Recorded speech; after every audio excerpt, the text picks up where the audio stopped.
It's Wednesday night, and that means it's time for the Lamar Thomas Show, featuring the greatest receiver in the history of college football. Just ask them, Lamar Thomas. I was born in Ocala, Florida. I moved to Gainesville to go to high school. Been recruited probably since the 9th grade, illegally, I might add, by the University of Florida. I still can remember Coach Solinger, Don Solinger, coming out to our practice one day. Here it is, this guy comes out in the University of Miami jacket, and I said, I can't believe that's Miami out here.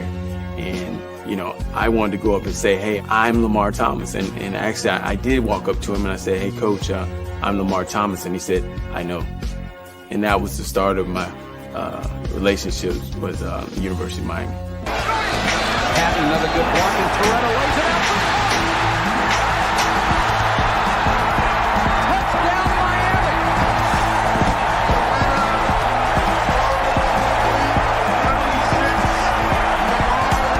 You come down here, you'll be on TV every weekend, dominating. I thought about it. I said, man, where do I sign?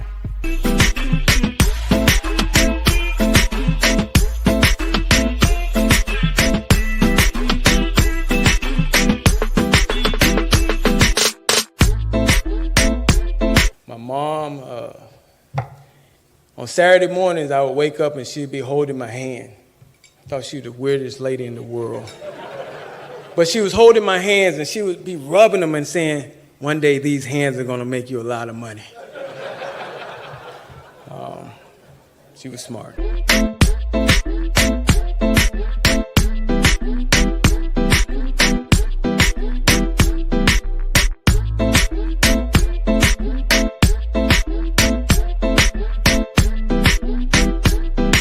So now, here he is, the great one, along with co-host Gary Ferman of CaneSport.com, Lamar Thomas.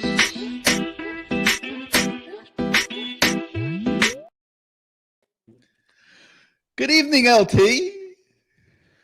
Hello, Gary Ferman. Happy Thanksgiving. Let's get our little turkey up there in the corner for you, just to give us a little Thanksgiving flavor tonight on the Lamar Thomas Show. A lot of eating in store for tomorrow. Hopefully not by Miami Hurricanes football players, though.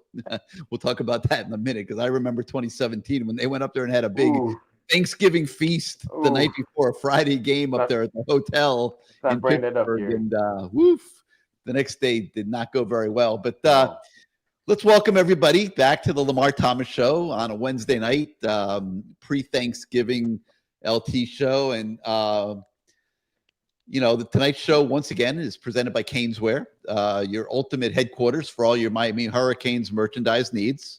Got to make sure we mention them because it is Black Friday this Friday. And, man, if there's a day to have a love affair with Caneswear, it is Black Friday. And, you can go by the store, 2655 South University Drive in Davie.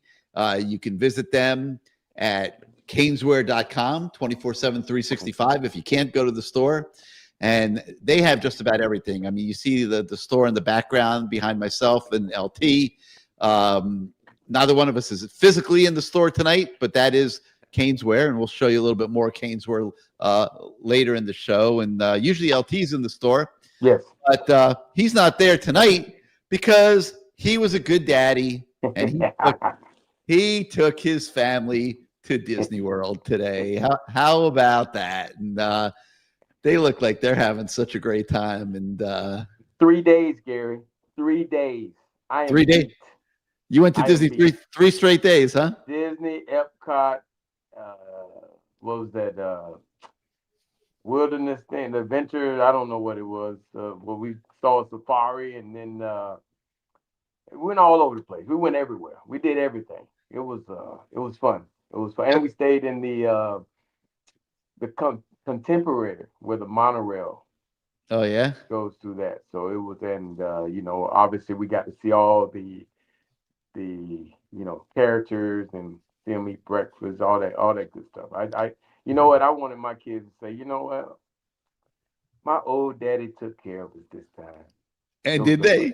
Were they happy? Did you get a few hugs? I got hugs and kisses and high fives, and everybody was happy. So I'm happy. I'm dad of the year right now, so I'm good. I'm good. All right. Well, hopefully you'll be happy around 4:00 on Saturday afternoon when the Hurricanes get done in Heinz Field in Pittsburgh. I'm getting ready to head up there, and man, it's gonna be a little chilly. A little nippy, Gary. A little nippy. I'm thinking, man, thank God I got some thermals in my closet. I got my gloves ready. I got my thermals ready. I got my jacket ready. I'm gonna layer up, LT. And I'm going to walk into Heinz Field on Saturday morning about 9 o'clock like I own the damn place. Go ahead, Gary. Do your thing, baby. But be warm. Yeah, I'm walking like I own the place. And hopefully I'll be walking out like I own it too. Because this is a big one, LT. You know, It's year 4 of Mario. Mm-hmm. And it's time. It's been time. And, you know, they had the stumbles in the middle of the season. Not great. But they are alive in both the ACC race and in the race to get to the college football playoff. And it's complicated as hell. I mean, you ain't ever seen anything like it. I might as well just put this on the screen. I might as well just throw this up and freak everybody out right now, LT. I mean, would you guys look at this? Okay. This is the official ACC version of what Miami needs to get to the ACC championship game. Okay. Now you'll notice the first part of every line starts with win. Okay. You don't beat Pittsburgh. You're not doing anything. Okay. You're not going to the ACC championship game. You're not going to the college football playoff. And you're probably going to the Pop-Tarts Bowl again, or maybe the Gator Bowl. And you're going to be watching everybody else in that 12-team college football playoff. So it all starts with a win, LT. But I mean, would you look at this like, there's got to be a better way. Like there has to be. Hey, you know what? Again, Gary, can't cry with spilled milk. You should have won those games. You know, they were against 2 good opponents. Didn't lose by much, but we lost. And so you got to win out. That's what we've been saying since 3 weeks ago. You got to win out. And everybody says, you know, you listen to the procrastinators, all these people talking about it has to be a pretty win, or it has to meet the eye test. I get it, but I just say win. And right now, this is a game that, unfortunately, last game of the season, we haven't been to going to Pitt, going to Syracuse last year. We haven't been able to pull it out. So this is an opportunity for us to, Mario, to do something that we haven't done in a long time. Let's win this thing out and get an opportunity to, you never know how things shape up. Maybe the ACC championship, but most importantly, the college football playoffs. So that's what I'm hoping for. But like you said earlier, you got to win out, and you did an outstanding job of beating the Virginia Tech team that, again, probably played one of the best games they played in a long time. So they were able to do some things against us. They rushed for a lot of yards. They had some passes they caught, brought in a different quarterback. I mean, they did all kind of things. But that's to be expected from a team that new coach in the house. They're trying to impress. Those players are trying to impress. You know, they get the coach from Penn State. He's there now. Old coach is trying to impress. I mean, it's a lot of things going on, but those kids are trying to do their best to show the new coach that, hey, I can play. So, and the crowd was pumped up. Your new coach is there. You know, he's from a bigger program, Penn State. He won some games there. You know, now you're looking at a guy that's constantly has won 10 games. You know, he never could get over that hump 10, 11, 12, but he was a 10-game winner. That's what they're hoping to bring to their program to give them back some respectability. I mean, you think about it. That's what Mario came here for. Now he's past that. We got the 10 wins, or we got 10 wins last year. We want more. That's what happened. So Chris Brown, he looked at that whole list of all the different options. Yeah. And he says, so you're saying there's a chance? There's a chance. There's a lot of chances. And a lot of teams are playing. I mean, hell, last week, Utah got lucky. I mean, they came back. There were some things happened last week that could have put us in an even better situation. But some of those teams play each other. We need some scenarios where teams don't play well. I mean, but again, you gotta take care of your own business.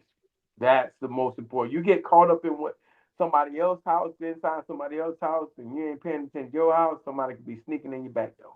So you gotta take care of your own business. The weird thing though is, how do you define taking care of your own business? Mario's been resisting. He's been resisting the whole style Right. points thing. I mean, he's an old lineman. He's an old lineman. He ain't got no damn Yeah, style. He just learned how to dress. His wife probably dressed him. I saw him in college. The motherfucker, he couldn't dress. So yeah, he doesn't know what style is. But everybody, it's just get the ball to the playmakers, let them do their thing. And I love what our offensive coordinator has been doing over the last couple of weeks. He's been changing things up. We got some different plays in there. Guys are getting touches that hadn't gotten touches. They're still trying to, we're getting the ball to Malachi Tony. Other receivers are stepping up. Marion is stepping up. You got Pringle who's doing his thing. And by the way, Pringle, the potato chips, if you're listening, you need to give this boy some money. Okay. Guys are stepping. And we even saw a tight end flash. How about that touchdown play on the switch route? Second game in a row. Yeah. So, things are happening different. He's doing some different things. It's not the same old thing we saw in the SMU game. He's changed, and it's been for the better because we got a chance to put some points up with this defense who is playing well. Again, they gave up some yards last week, but I still think we're in the top 5, maybe the top 3 in defenses in the country, statistically, even with what Virginia Tech was able to do. So when you're able to score some points like we did last year, but play defense behind it, it makes the job a lot easier. Yeah. So, Notre Dame puts up 70 on Syracuse. Yeah. That's a style point. That is. They got this. That's a style point on that's a style point on steroids, Lamar. But Rashad Mitchell, he says that Miami has to win by at least 14 points to clinch a college football playoff spot. That would be a style point. That would be a style point.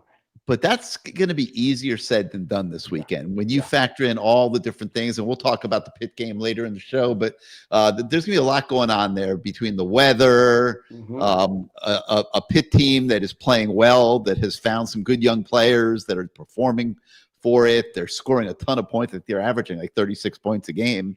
There's a lot of hurdles and a lot of challenges in this game. My thing is just win. You just win. Just win. I don't know that you can go up there worrying about style points. No, because here's the thing. You mess around, and this is what college football is going to come to. I believe if it's about style points, people are going to be piling on points or trying to. You mess around, and now you're trying to pile on points. You're giving the team an opportunity to get 1 or 2 plays, an interception or 2. And change as we saw before, an interception against SMU changed the game. We were trying to pile on points and put more points on, and it literally changed the game. So, I like I said before, I think that because the outcome of what could happen, I hope it doesn't happen, but what could happen, teams are going to start in the near future, next year, just trying to pile on as many points as they can. Because they want style points, if that's going to be. But I still say head to head, it's somebody beat you up in your beat you up pretty good. I mean, you don't want to fight them no more. You rather go the other way. So, and that's what happened to I'm not going to say who it was, but they got beat up pretty bad. They came back. They had a Hail Mary one in the later rounds, but the fight was over. The fight was over. I'm not going to say who they are. Don't say who they are. No, you don't want to do that. All right. So you touched on some of these things. Let's talk about it. So we talked about style points, whatever. Miami has the ball late in the game against Virginia Tech. They're only up by 10. Okay. So we're poo-pooing style points, but we're also understanding we need another touchdown. Correct. And instead of taking a knee, we throw a 20-yard touchdown pass to Malachi Tony, make the final score 17 points. Now, there were different reactions to this all over social media. Right. Some people were down, knocking it down, calling it a fake margin of, whatever. Right. And other people were applauding it, saying that's Yeah. the world we live in now. It didn't seem to bother the college football playoff committee at all. They moved Miami up one spot.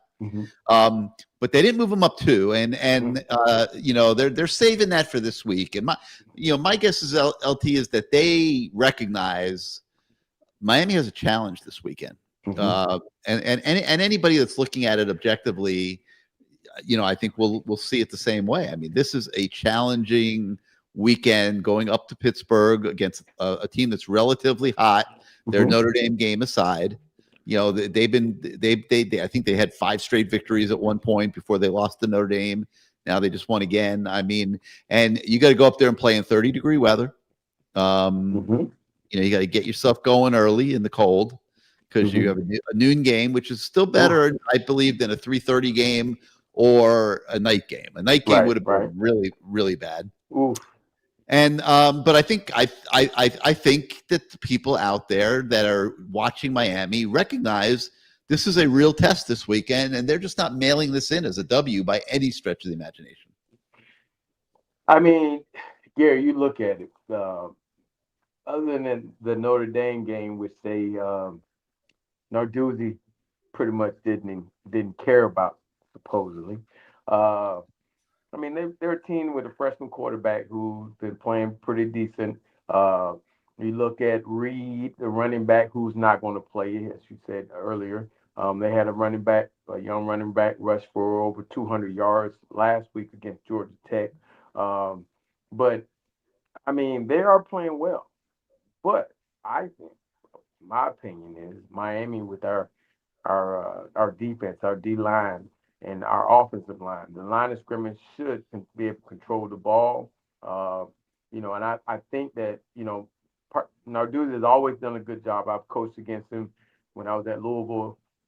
He's always done a good job of getting pressure on the quarterback. But with this O-line, he's going to have to bring more. I mean, with our O-line and their D-line, he's going to have to bring more pressure.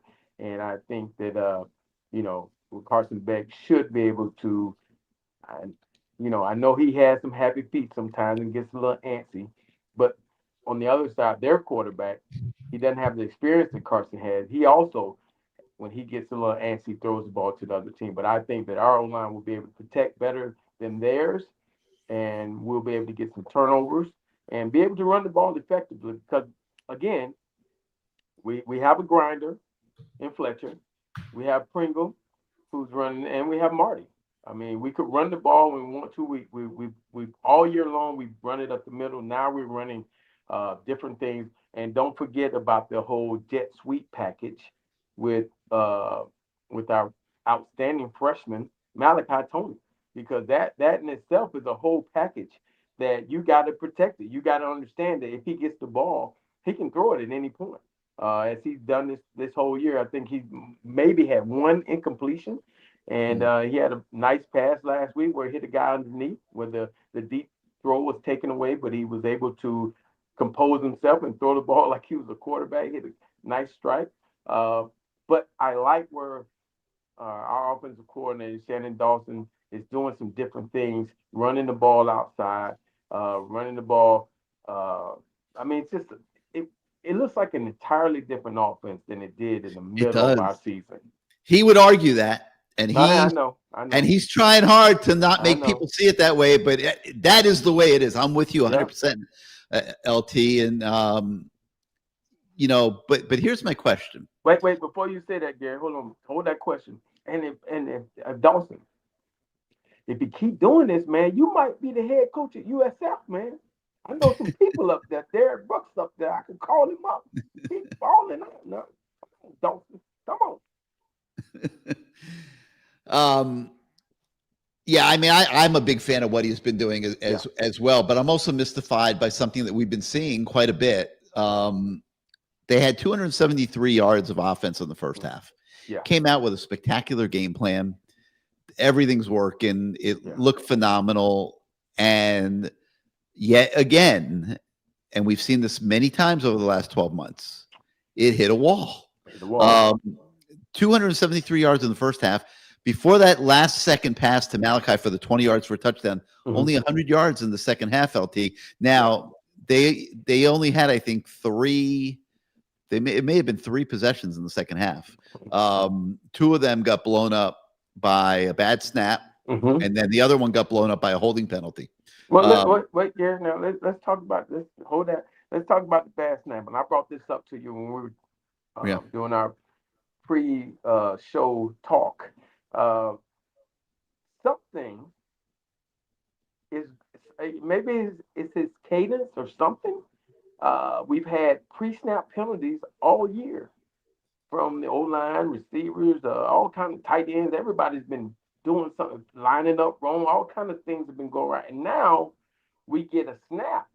That snap goes in the end zone. They recover for a touchdown. Ooh, that's bad, right? I mean, we got very fortunate, but it must be his cadence. Something's going on, and maybe they got. I hope they're able to get that together, because that is a big not to do, having those pre-snap penalties or pre-snap. I mean, he wasn't even ready. They snapped the ball and he was still in his cadence. So we got to get that together. We got to get that together. But go ahead, Gary. I didn't mean to cut you off. No, but I mean, like every offensive coordinator game plans, they all have scripts for their first 20 plays, 25 plays.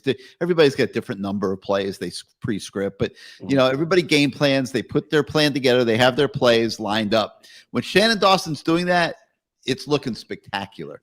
I mean, to me, when he's doing that, he is as effective of an offensive coordinator as just about anybody in the country. Wait, Gary. Pinellas came 8-9-3-1. Dawson called the offense in the first half and got us the lead. And then Mario called it to line. Come on, man. Mario ain't calling no. Mario ain't calling no plays. I remember I played with him. He ain't calling no damn plays, man. No. But it's just so bizarre. I mean, you saw it we saw it at Florida State. We saw it in the Notre Dame game a little bit. We saw it in the Florida game. We saw it the other day. I mean, we're seeing this week after week after week. Miami will jump out. I know in the Louisville game they were playing from behind. Somebody called me out on that the other day, and I understand that. But most games Miami's jumped out on top and has looked very good early, and then the other team claws back in, and the offense kind of stumbles around a little bit. LT, you've been an offensive guy your whole life. You've coached it. You've played it. Like, why does that happen? Well, like, why do you think it's happening? It's hard to pinpoint, man, because as I'm watching the game just like you. Yeah. And I'm just like, man, why are we going through this little lull? I mean, I try to give the defense credit a little bit in a couple games, but we killed ourselves with the pre-snap penalties and dumb stuff like that. It's just hard to pinpoint what the hell is going on when you have that one little lull. And you remember in the beginning of the season we were talking about the one quarter. Okay, that's what we were blaming on, the one quarter that Miami had that they just can't. I don't know what's going on, but it is a lull somewhere in there where we're just not. Maybe we should give credit to the other team. I don't know. Maybe adjustments. So if we credit it to adjustments, which it could be adjustments, I think the answer is you need to have another game plan ready for once those adjustments are made. You got to have another set of stuff available, and that's the adjustment that I think Shannon Dawson can make, because Saturday in Pittsburgh, I believe they're going to need 4 quarters of offense. Yeah, well, I would love to see. Again, I've talked about this many times. Coaching with Bobby Petrino, he had like a deal where, he would run those guys, those smaller guys in the first half, and that third, fourth quarter is a bigger guy to make guys make business decisions. And I've said this all year long. I thought of Fletcher as a guy to get 12 to 14 carries, not 20 carries.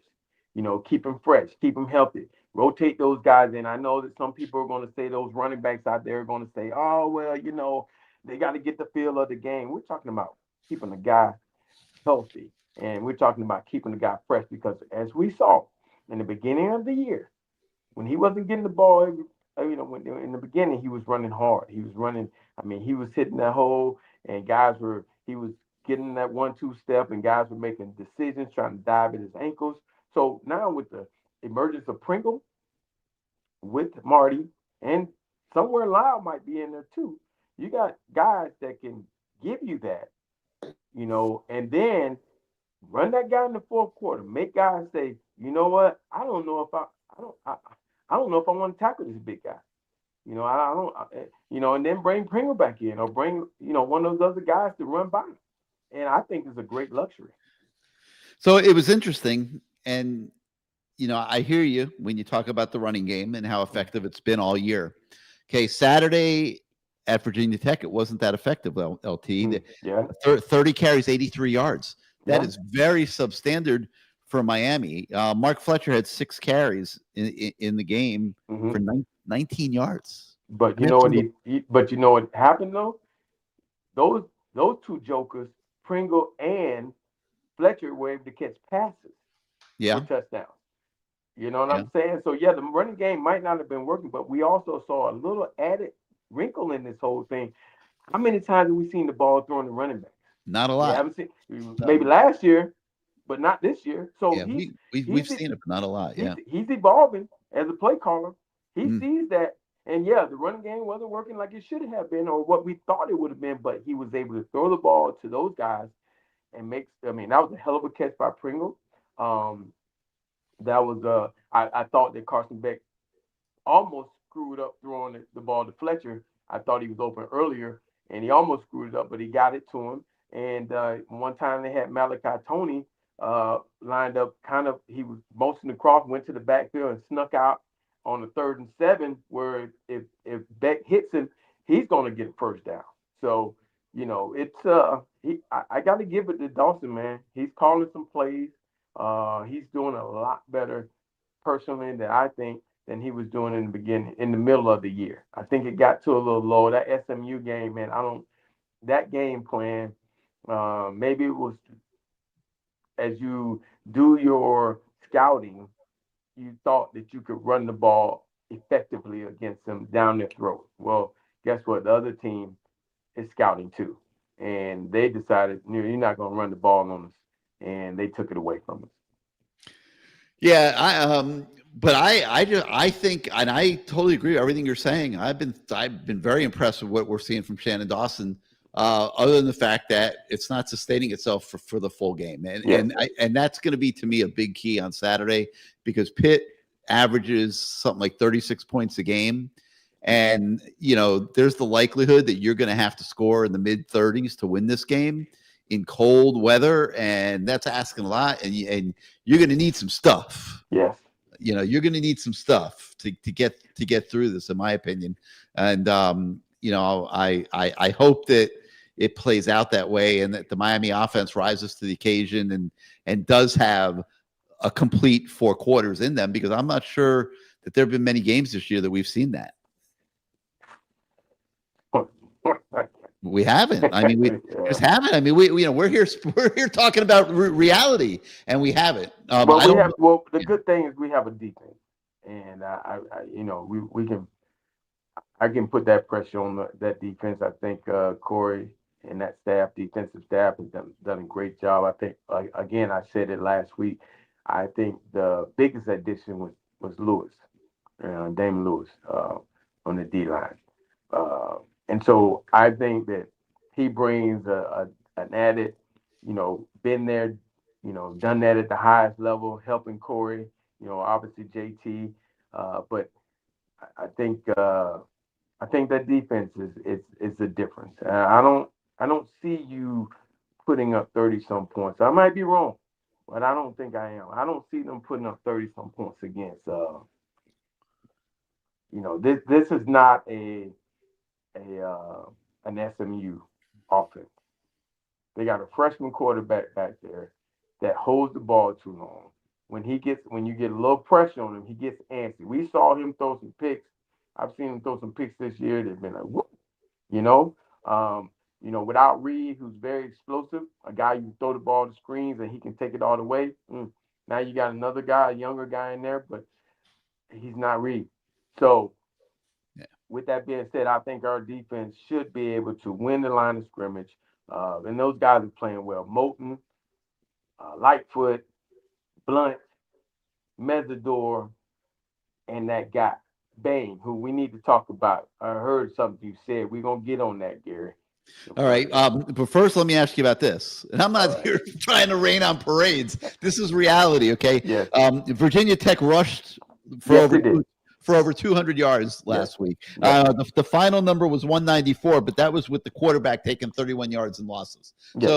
So their backs ran for like 220, which was unbelievable. We haven't seen that all year. And suddenly now you got this Virginia Tech team that's at the bottom of the conference, basically, and they're scheming up a running game against us. And the tackling, Coach Heatherman, he wasn't happy with the tackling, and they were, getting some pretty good fits and things like that.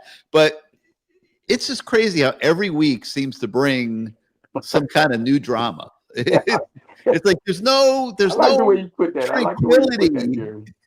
There's no tranquility week to week. It's like, oh, geez, now this week they're stampeding all over us. I think the only game I felt good about was didn't we play Bethune-Cookman earlier in the year? I felt exactly good right.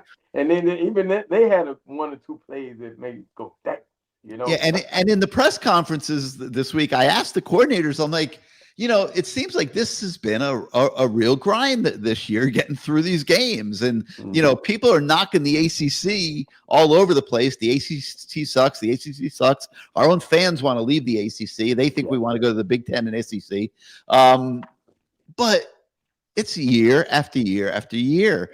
The parity in this league and how everybody beats everybody and can find something that works on a game-to-game basis. It's hard to win in this conference. The SEC, being at Disney for 3 days, you wearing my Miami stuff, I got a lot of questions and people from the SEC saying, hey, it's a tough conference. And okay, yeah, it is. It is. But, the parity is also coming in the ACC. I would take our parity over the Big Ten. Was it the Big Ten? Yeah, I would take that parity. I mean, we got teams that are coming up and they're playing well against each other. So the SEC, hey, Vanderbilt came out of nowhere, right? And so now the bottom dweller is now up there in the top, top 4 or 5. And that's what they're talking about. The SEC is competing and all this, but I really believe the ACC this year, everybody was down on SMU in the beginning, but look what they've done. Georgia Tech was supposed to be the it. Well, you know what? It caught up with them. The teams are figuring them out. They were able to play well against King and those guys, and they were able to beat them. So, that's the parity. I mean, the giant was Clemson. They're not the giant anymore. They're not even talked about anymore, right? And of course, Florida State is not.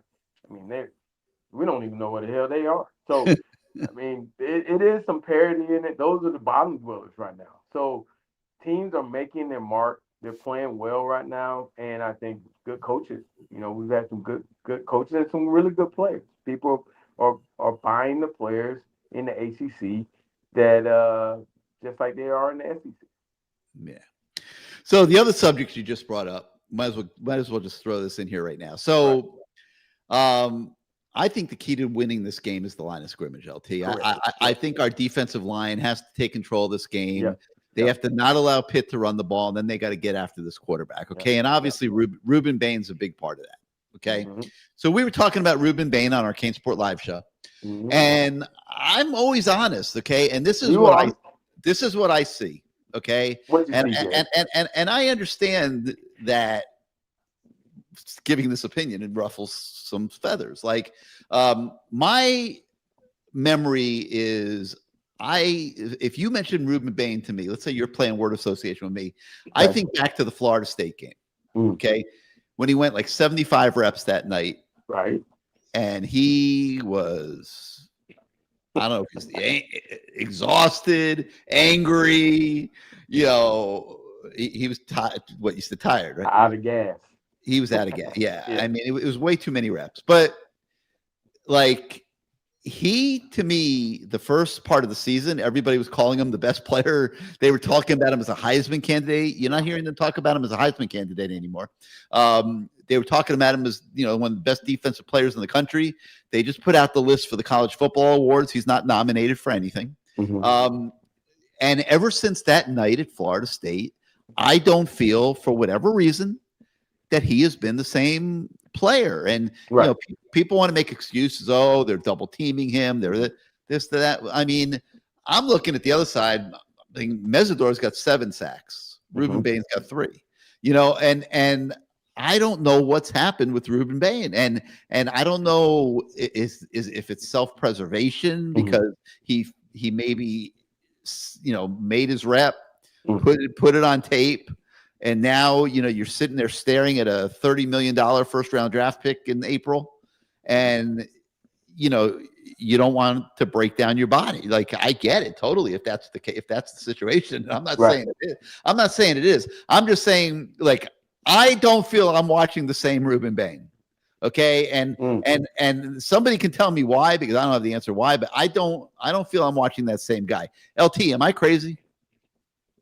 You're a little crazy, Gary. You're a little crazy. I ain't gonna lie to you. You're a little crazy. But I can tell you this. When I watch this guy, I see the other team paying close attention to where he is. And there, I did see some chipping, a lot of chipping. Okay. Them focusing, they're running away from him. He's there, but he's taking 2 guys with him. And those other guys on the other side are coming free, and the guys at the middle are coming free. I mean, you have to pay attention to him. And yeah, he does not have the stats. He does not have the stats that we probably would have thought he would have had coming into this year, even 1/4 of the year. He was up for the Heisman, all that other stuff, and up for all these All-American awards. But I guarantee you, he is up on that draft board for some of these teams. And, sometimes awards in college don't equate to the draft picks. We've seen guys win the Heisman Trophy get drafted in the 7th round. So, I mean, I'm sure for him, as long as we're winning, he would take the double teams, sometimes triple teams, whatever the hell's going, running away from him, trapping him, all that good stuff. He would take that over. He wants to win, and those awards, he doesn't care. He wants to just. Here's a guy that, like you said, in the beginning of the season, didn't want to come out the game. So it's good. He was unbelievable. I mean, I was like, the guy needs to come out sometime, because what we saw Florida State, you're right, he was out of gas, and I was there. But Notre Dame, I mean, he was unbelievable. He was unbelievable, but you got to understand, some nights the weather's just good. Some nights your engine is running on all cylinders. And then there's some nights you got to take a break. So it's encouraging to see him now taking breaks and giving some of those other guys some reps so he can come in fresh. I still think he's one of the best D linemen in the country. He's been held a lot. They're not calling it. You see it. I mean, they got the man around his neck sometimes. They ain't calling it. But the reason why Mesidor, now, I'm not saying Mesidor is not as good or is better. But when they're different. They're different guys. And so now you shading your over here on Bain, and you got a guy going 100 miles per hour, Mesidor on this side. Then you got Moten, you got Lightfoot, you got all these guys getting in there. Blunt, you got them getting in there, because guess what? The attention is on Ruben Bain, and they're whipping their guys in one-on-one battles. So sometimes stats, man, if a team takes you out of the game, they want to see the other guys. That's coaching, man. That's truly coaching. Guys are game planning against Ruben Bain. That's just my opinion. I've seen it happen before where a coach said, hey, that guy's not going to beat me, and those other guys are going to have to step up, and those guys are stepping up, which is great. Yeah. Yeah, I agree with you. That's the that is the. I mean, that's one way we can look at it, and I'm certainly open minded. I just have noticed that it's just not the same, and I'm not willing to excuse it away by saying he's being double teamed every play, because he's not being double teamed every play, and I want to see him step up this week. Okay, well, This is where you need everybody this week, and this is a big game for the University of Miami.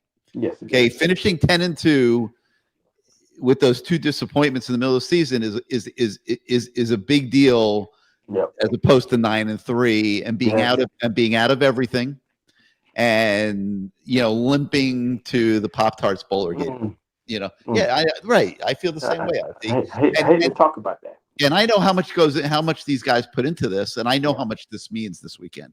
And you can't have those 2 days back against SMU and Louisville. You're not getting them back.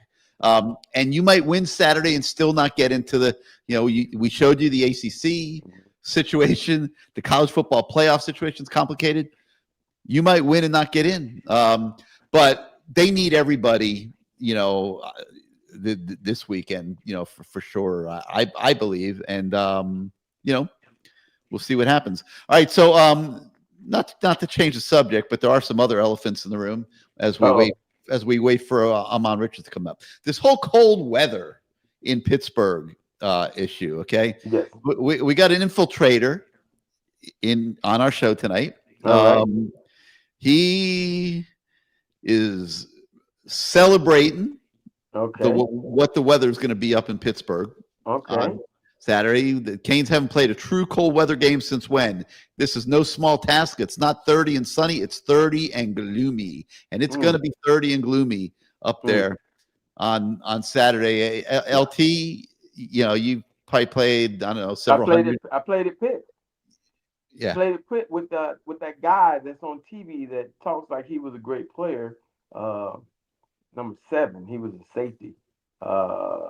I can't think of his name, but he's all over TV.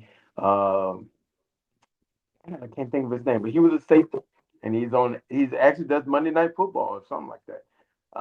It was gloomy and it was cold, and we went up there and kicked their behind. Hey, that's your weather. That is your weather, because you're gloomy people. Matter of fact. So yeah, I get it. Louis Riddick, that's who it is. Louis Riddick. Yeah, that guy. He was sorry as hell. He was terrible. His pads were bigger than his ego was bigger than his pads. Yeah, and Joey Galloway too. I mean, it's just, these guys are. Well, I do believe, we said we were going to talk about cold weather games for Florida kids. Yeah, it's something, and it is something to talk about, because I have gone to a game where it was, I want to say maybe 61, 60 something.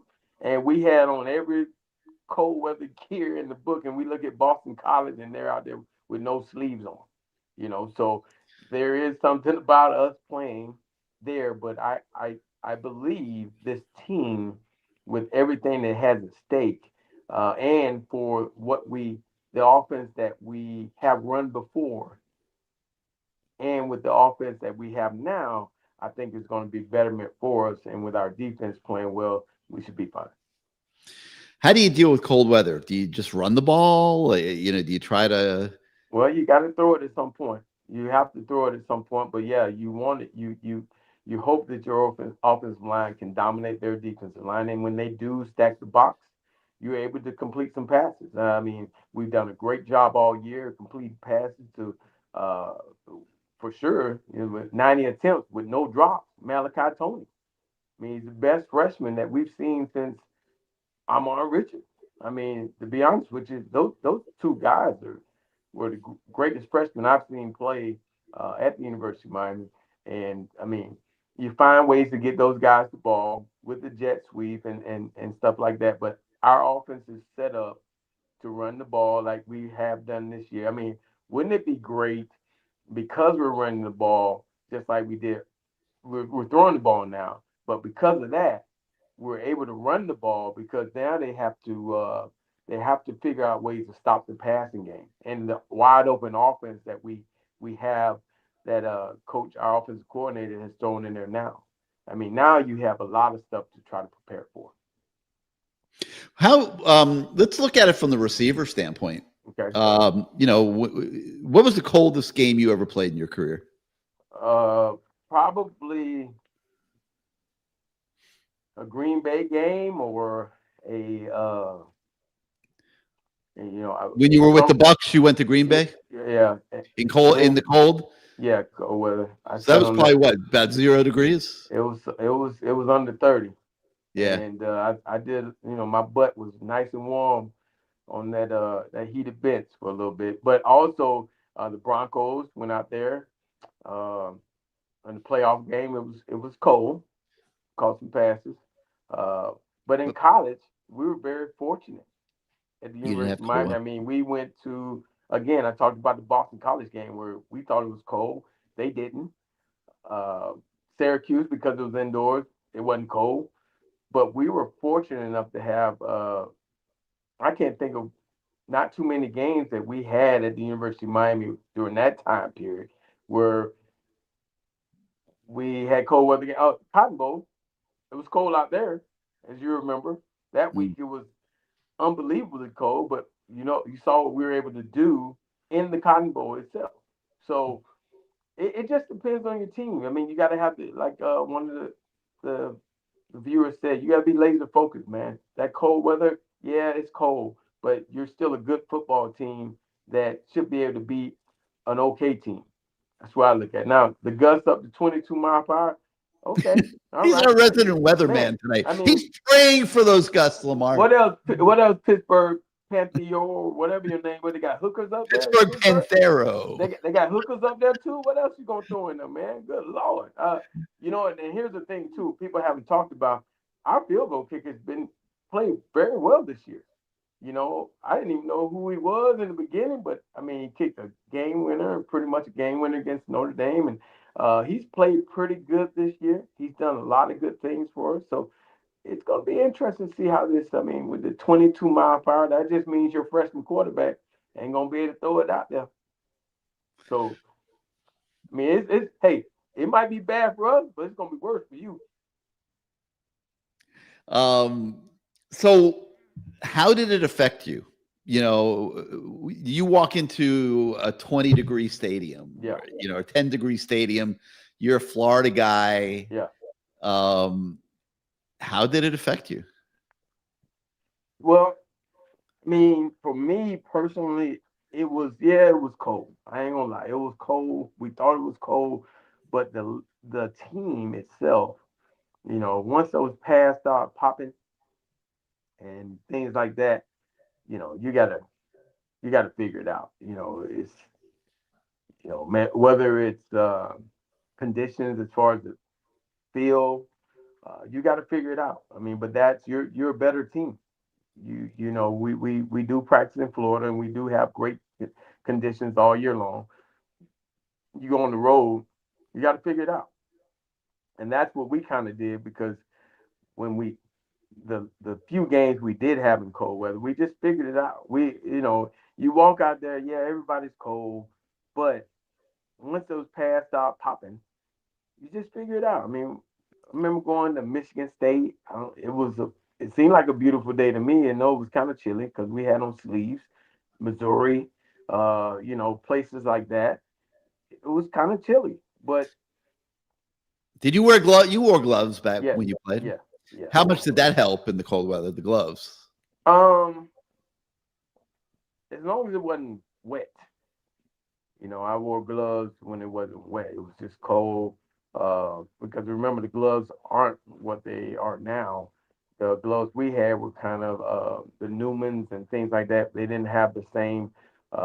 These gloves are kind of rubber, and they figured out how to stop the ball when it hits your hands. Now,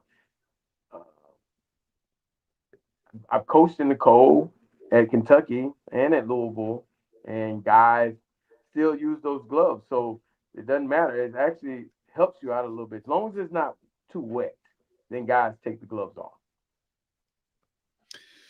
Interesting. Does the home team now, let's not act like it's been 30 degrees in Pittsburgh every day since August. Right. It hasn't been. Okay. It hasn't been. So they've been practicing in it maybe for the last week or two. Okay, no problem. But they've probably been practicing in their indoor facility, quite frankly. I don't think Pat Narduzzi's got his team out there in 30-degree weather every day having practice. Okay, but people look at it as like a real home field advantage. Yeah, Is it? It can be. It can be. Were you not the same Lamar Thomas when you were at Green Bay and Denver in the cold weather as you were at Tampa Stadium? Well, first of all, Buccaneers, we were the Yuccaneers back then. We sucked. We sucked even more when we went up to Green Bay. But Dolphin-wise, I mean, we played Denver. It was the altitude also, not going on with the cold weather. That was entirely different. So they did have some type of home field advantage. I've played in snow games before, Chicago. You got to figure it out. I mean, it's cold. There's no doubt about it. It's cold, but you got to figure it out because it's still football. It's still football, man. It's still, you got to run, catch, hit, all those things that you have to do. And while you're out there, you're not thinking it's cold. Now, when you're on the sideline, you're thinking it's cold. Or when you're in the locker room, you're thinking, man, New England, they're throwing snowballs at you. Still got to do your job, you know? So it's cold, but Teddy Brewster didn't care about it being cold. He was trying to knock my block off, right? So that's just how it is. He's cold too. Yeah, very good point. So LT, to me, this week is about mental toughness. Yes. You got to be mentally tough to go and play in the cold weather. I mean, and also with everything you have at stake, this adds to it. That's why the mental toughness has to come in, because not only the elements, it's your whole season is at stake. So you and your team got to figure out, we got to huddle and hold hands, or whatever we got to do on that side and keep each other warm. We got to do it, and we got to go out and play the best of our abilities to win this game. And listen, they talk about culture. Down there a lot. They feel they have an impeccable culture, which I feel they do. This has been a together team the whole season. Guys clearly like each other and are playing for each other. And, it's like any other football season. Everything hasn't gone perfectly. But, I think the culture is good. And I think that they're built to have the mental toughness. And that's why I keep asking you about the physical aspect of it. What does it do to you? Because I don't feel that they're going to break mentally because it's cold. I wouldn't be surprised if the whole damn team's out there without shirts on for pregame warmups, like I remember they did one year. I hope not, because then they get pneumonia and stuff like that. We got to get ready for the playoffs after that. You know what I mean? You got to don't go overboard. Just be comfortable. Get yourself a little warm. Maybe get some hand warmers. Keep in your pockets, whatever. But don't go overboard and go out there. I did that one time in New England. I decided I was going to rub some Vaseline on myself. By the second half, I went in and I put everything I could on. Okay, I was so cold, and I think you were skinny as hell. Yeah, I was skinny. But I could cut through the ice. That's what I was cut through the ice. But yeah, it gets cold. It's no doubt, but you still got to play the game. That's the thing. You know it's cold. But as you're out there, in my mind, I'm just like, okay, I know the footing isn't as good, so I got to be a little bit more choppier. Okay, I wanted to look the ball all the way in to make sure that I got the catch. Because the conditions, the quarterback, sometimes the ball comes off a little different. There's a lot of things that go into it, but they should be fine. We're gonna run the ball.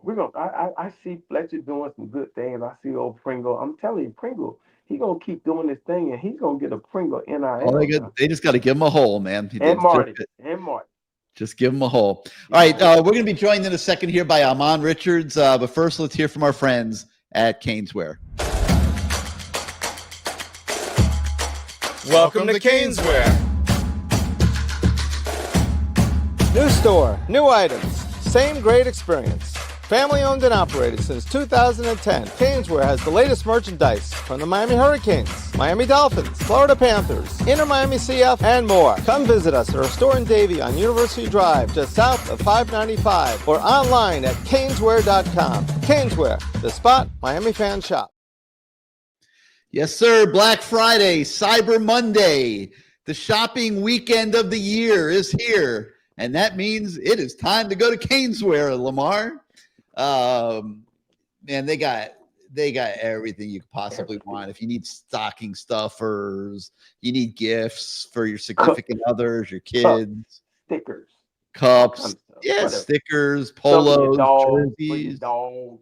Yeah, clothes for your dog. Everything. I mean, your dog has to have a holiday gift too this year. Yeah, get your dog. So you might as well go get him a U outfit at CaneSport. They're at 2655 South University Drive in Davie. CaneSport.com. They have, like I said, a little bit of everything in all different sizes for men, women, kids, pets, you name it, they've got it there at CaneSport. And they even have gear for the other teams in town. So if you don't want to, number one, if you're a Canes fan, you probably have about 100 Canes outfits in your closet. Yeah. So you might want to, Inter Miami's having a good season. You might want a little Inter Miami jersey for the holidays or no, I don't. Florida Panthers 2-time back-to-back. Yeah, Florida Panthers. Yeah, I'm not going to say the Dolphins. They're kind of slugging through the season. Played a little better lately. Lately. I mean, I'm pretty sure the 10 jerseys on half price, maybe a 3/4, I don't know, and probably 2 of jerseys, they ain't going what they used to go for. So you can get a good deal. Go in there and negotiate. Yeah, they'll have the Black Friday sales sticker on those things most likely. But anyway, great time to go to CaneSport, 2655 South University Drive in Davie, or caneswear.com. I'm sure they'll have plenty of specials this weekend. So make sure you go check them out. Yeah. All right, let's bring in the man himself, Ahmmon Richards. A lot of people think the real wide receiver from the past of the University of Miami, but we're not going to disrespect LT like that just because No. First of all, this kid, I'm sitting here talking about Malachi Tony and what he has been able to do as a freshman. What you were able to do as a freshman, man, it was great to watch. I mean, probably the best freshman year I've seen up until Malachi. You guys are two guys that have really showed what being a freshman, getting an opportunity and taking advantage of it can do. And it was just a pleasure to watch you. What are you like? I know you were like a freshman All-American and all that other good stuff, but I want to go back to when I recruited in high school. Yeah. No, it's funny you say that because you was one of the first, man. Louisville came through with the offer. Coach, he come through the school with the glasses on, cool as a kite. And then, Devontae Parker and the boys up there making plays. So it was great. Honestly, I definitely appreciate you. You got the eye for the talent. You was one of the early ones, so I sat in that room and told your coach, man, this kid is special. And of course he tells me, I know he's special. He's one of the greatest. He's a great kid. I would let him date my daughter. Matter of fact, he's dating the star volleyball player. I said, oh yeah? Wait. So he's dating the star volleyball player. Let me think. I think my niece is the star volleyball player here. It was crazy. Yeah, and I remember that first handshake. You remember how stern my handshake was? Yeah. He shook my hand so hard. I was like, yeah, I see what's going on. But Ahmmon, you left him out in the car, out in the driveway for over 2 hours. Yeah. You broke his heart. Man, Coach, who came that visit? I don't even remember. It was Beard, man. Beard. I think it was KB. It was KB. Y'all stayed in the house and. Yeah, I was sick, KB can talk. KB can talk. He probably been playing with you and everything. Y'all was praying. I'm I'm sitting there. I'm sitting in the car. I'm fuming because I'm sitting outside. My appointment was maybe like at 9 or something. KB stayed over, and the only thing I was like, man, that's still my school. I want to go say something, but so I said I'm gonna be respectful. His parents. I sat out there, and I had another coach with me, Kobe Smith. Kobe Smith was like, Coach, I don't think this is gonna end too well. No, it's gonna end all right. We going in there. I promise. He gonna let me in. And I just remember going in there, and he was like, Coach, man, And when the kids start doing this, Coach, man, you're a good coach, man. It's tough.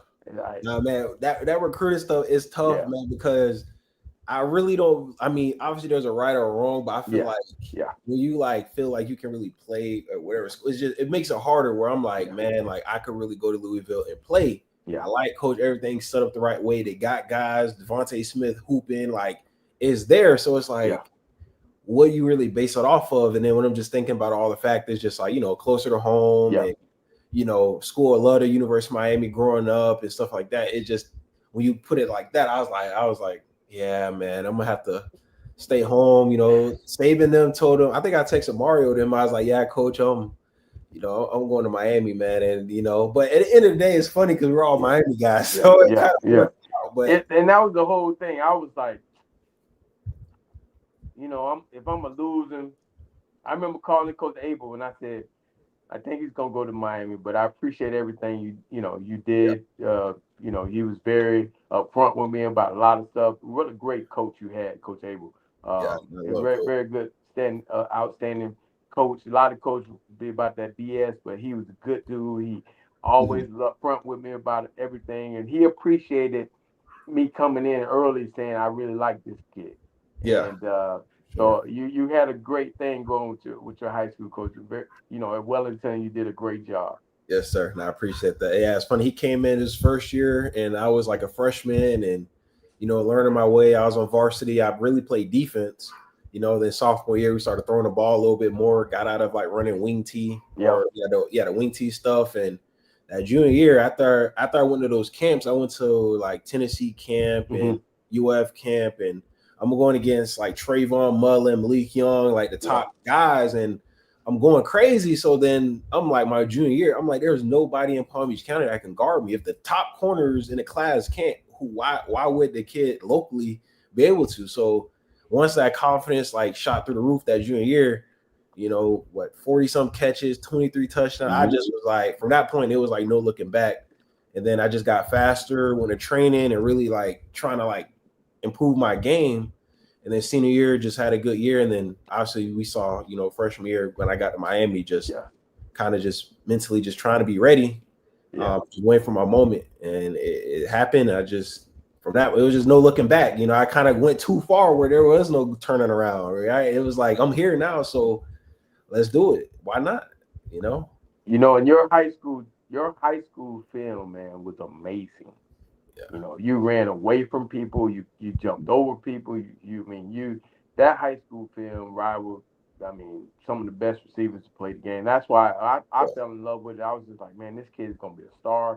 I had Coach Petrino on board. He was like, I can't believe you lost that fucking kid. I'm like, Coach, man, he's going to Miami, bro.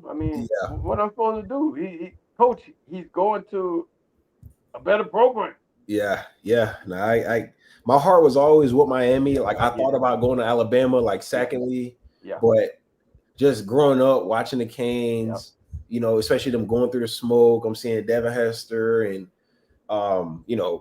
what's his name? Willis McGahee. He was my favorite player around that time, Andre Johnson. So I'm like my heart's there, but the situation at that time was crazy because the coach got fired during the season. Then, they're don't know who the coach is. And then obviously Coach Rick was recruiting me at Georgia. So he came down and it kind of just fell together. Once he got hired and then, Dugans, reached out and all that. And I was just man, I was I just feel it in my heart. This is where I'm supposed to be. So let's just go. And, I just feel wherever I play at or wherever I go, I'm going to do what I do. Is just the situation just had to be right. And I felt like it was that. So.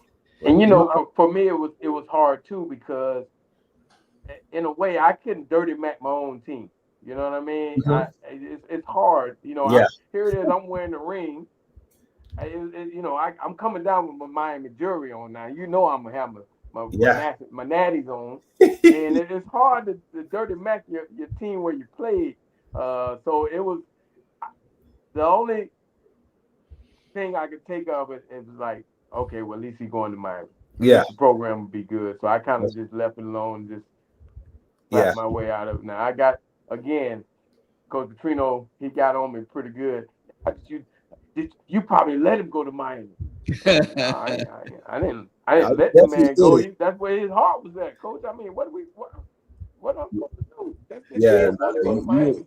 you was on me hard. I'm not gonna lie, Coach. You was on me hard. Nah, it definitely wasn't that for sure. You definitely didn't push Miami. You were trying to get me to go way up in Kentucky, and I thought about it. I was like, I know when West Virginia came, I was like, look, worst case scenario, if I don't do nothing else right, I'm going to West Virginia, right? Then Louisville, then Tennessee. And I'm like, okay, these are some like legit schools that actually, play real ball. So and then obviously the Alabamas and Miami's came, and it just made it way more harder, to kind of like go to like Louisville at that time. It was just like harder. I'm like, go to Kentucky. I don't live in Kentucky. I'm not that country. I don't know.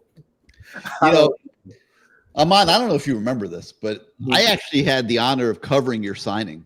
And I came up there to Palm Beach Gardens and on your signing day and filmed your whole ceremony and did an interview with you and everything. And I remember leaving the school that day, and I had never met you before, thinking, man, Miami has something special here. And I met your brother and the whole thing was great, And I remember thinking, Miami really has something special here. And you came in as a freshman and were unbelievable.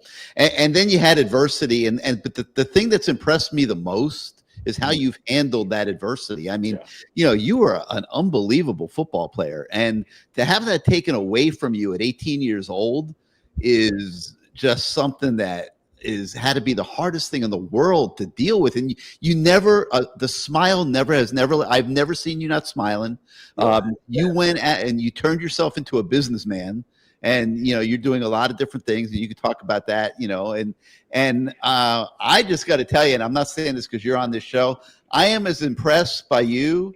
And I've been covering this program for a long time. Going on 4+ decades now.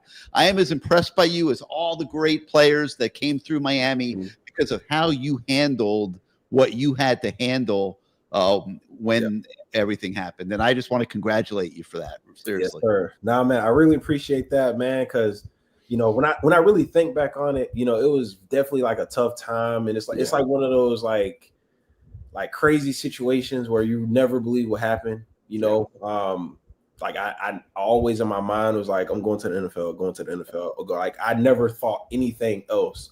But when it happened, I just leaned on family and just really believe like I'm not the only person that has gone through something. My dad, he was 21, he had a stroke, right? Finished college, got a degree in a wheelchair. So like when I really think about like things that happen to people, like I just feel like it's really like how you respond, and that really what makes you a man. Everyone can ride high when everything's great, high and gold, everyone telling you, they love you and everything. But what happens, if something happens or you don't make it to that destination like you think, like how do you respond? Like I remember our coaches in ball, they tell you about adversity and fighting through it. So it's like real life, it happens to people every day in the regular world, and it just happened to me. I play football, and unfortunately I can't get hit no more. So what are you gonna do? Who are you? And it was tough, but eventually I figured it out. And just started chasing things I'm passionate about.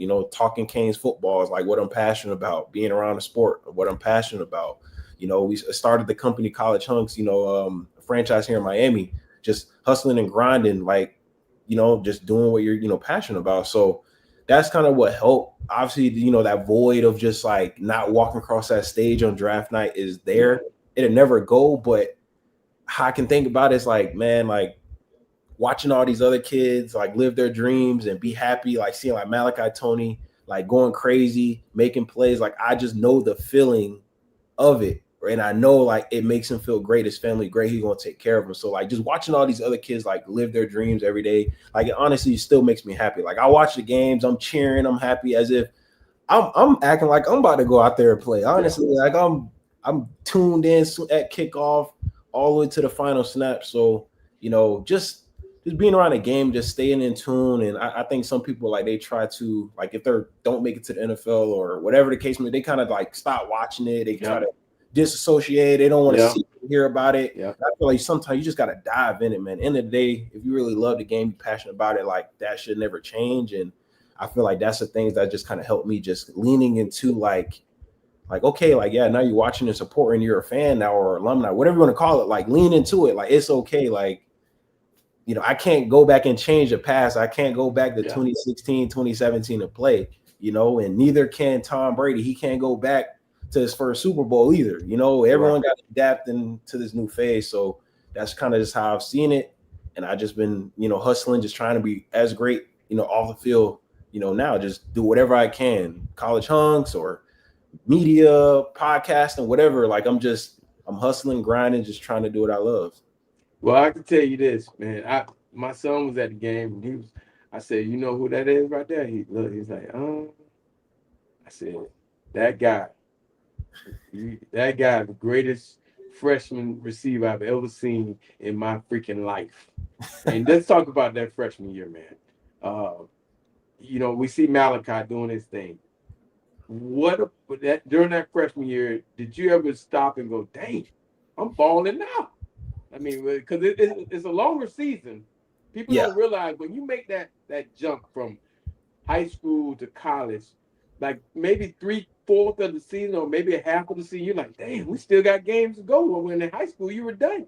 Yes, 100%. I mean, that first year, that's one of the things I did, like, surprise me just as far as keeping your body, like, healthy and taking care of it because it's long.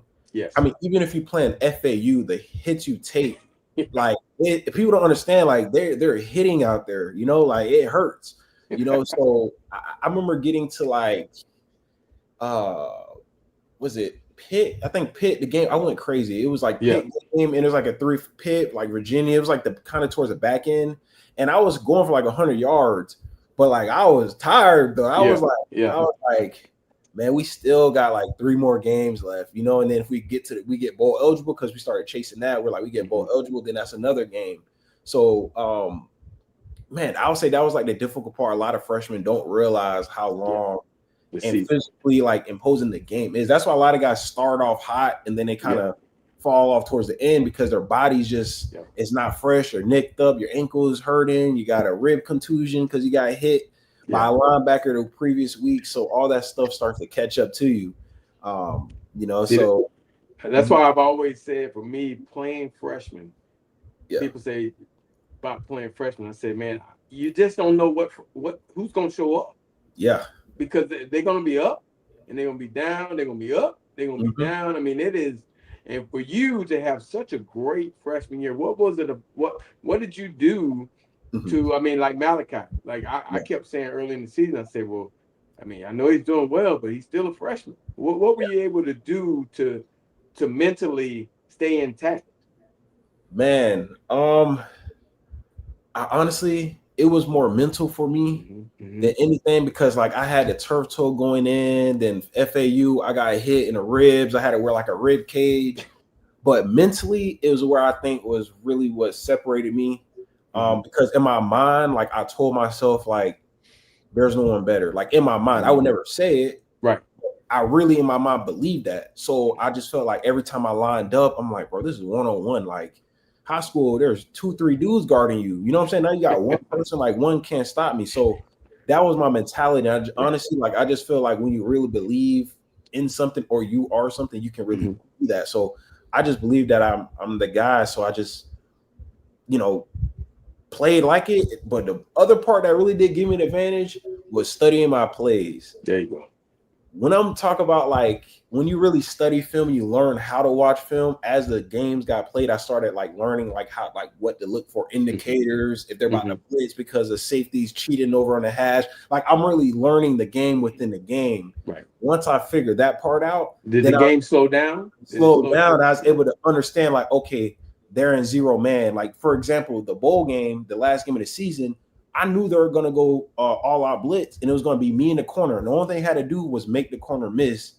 So when I caught it, like I set it up where I'm like backpedaling, like I did a hitch and I started kind of like shifting, like I'm going like out of bounds. Caught it, turned inside, and then I was like, now it's just a race. Now I just got to get across the field because everyone just blitzed. Right. So, like I guess what I'm saying is I figured out like down at distance, you know, when to go for the home run play, when to just make the catch, get down, and I think that's just kind of what allowed me to kind of, you know, make those big plays, you know, when the team needed. Just learning the game and just, you know, knowing what the defense is going to be in just from studying film and just having the mentality that, you know, like when I do get the ball, it may be 2 catches a game, it may be 3. I'm not going to complain about it. I'm not going to be in the coach's ear. Hey, coach, what's going? No, I'm just wait for my opportunity and just strike every time I get the chance. And that's just what I tried to do. So what do you think of the Canes this year, Ahmmon? What you know, we're almost at the end of the line here. What are your thoughts on the way the season's gone? Man, the season, it started off great. Obviously, we had the 2-game kind of skid. You know, I do like the resiliency they showed just losing those 2 games. And normally, if we know, you know, just history of Miami of the recent years, we lay down. You know, you take those few losses and, you know, you got guys checking out. Yeah. They're looking forward to, you know, summertime. Essentially, they're ready to go into the off season. But I really got to tip my hat to how the guys responded. And I feel like we've been playing like really good complementary football, especially on offense, since that last SMU game. You know, Carson Beck has been dialed in. Tony has looked, you know, I mean, I feel like he's getting better and better as the more games are playing. The defense overall has been really good. I think they're top 10 in the nation, just statistically. So overall, I mean, I think we have a really great team. I do think, just in my honest opinion, the 2 games we did lose, I just felt like we really did get out schemed and coached. And that was really the difference. When I think about SMU and Louisville, like that's just what I see. Just we weren't really prepared for what they were doing on offense. Louisville game and then SMU, I just felt like the offense was so basic and, you know, dry that like we're kind of fighting an uphill battle just with the other team, just kind of like having our tendencies kind of down packed. Now Carson Beck did have an overall good game, but obviously we had an interception at the end. But it shouldn't have been close. We should have scored more than 20 points. We should have really scored like 40 on them, but we didn't. So, but since then, like I said, it's been really good. So overall, I would say so far, you know, obviously we got Pitt game, but I'll give it like an A-, B+ in that ballpark range, only because the 2 losses, you know, I don't think they're as bad as people originally thought. Yeah, and I think like when you like lose a game and you can really look in the mirror and say like we beat ourselves, I think that kind of like shifts things a little bit. Yeah.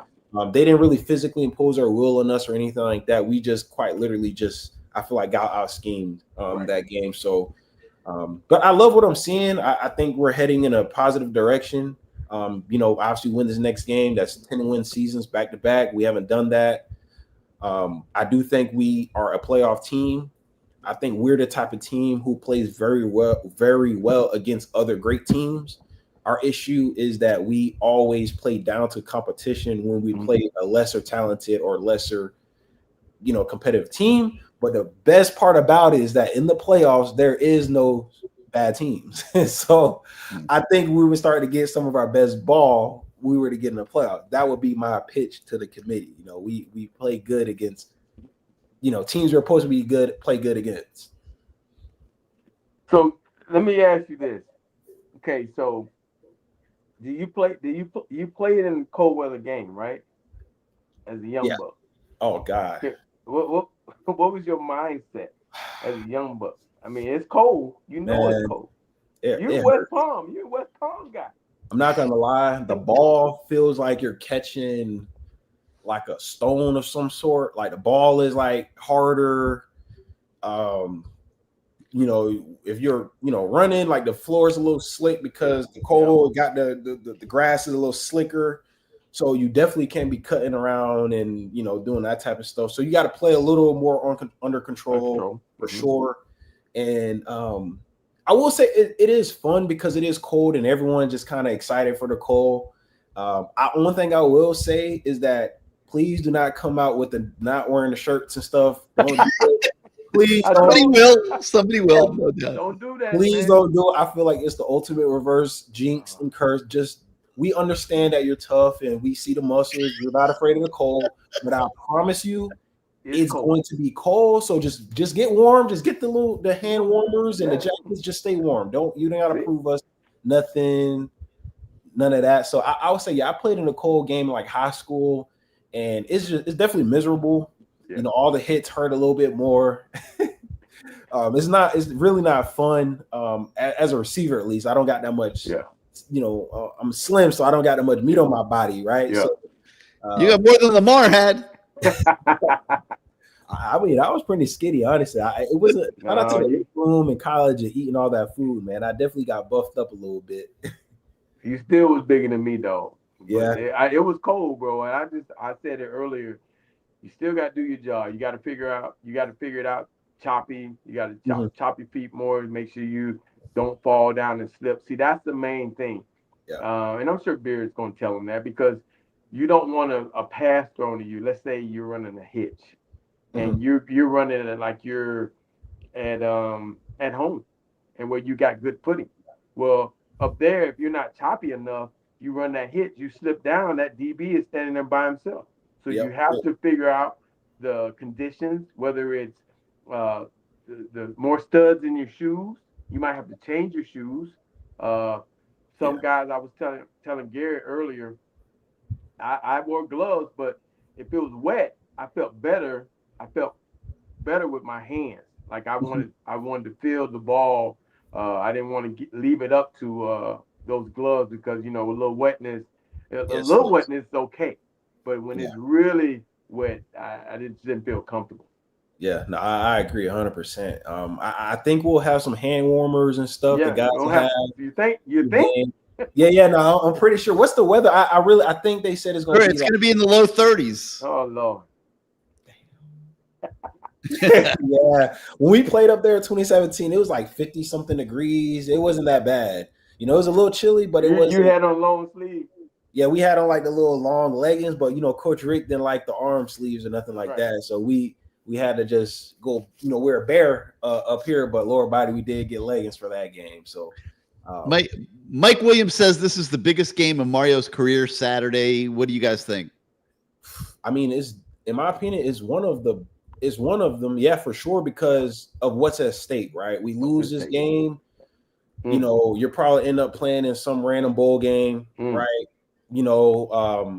It's just gonna look like a negative. You look like you're going backwards, right? You go from 10-2 the previous year, or 10-3 because you lost a bowl game, to 9-3, and then you got to play some team in a bowl game. And Carson Beck, quarterback might probably opts out. A lot of I think half the team opts out.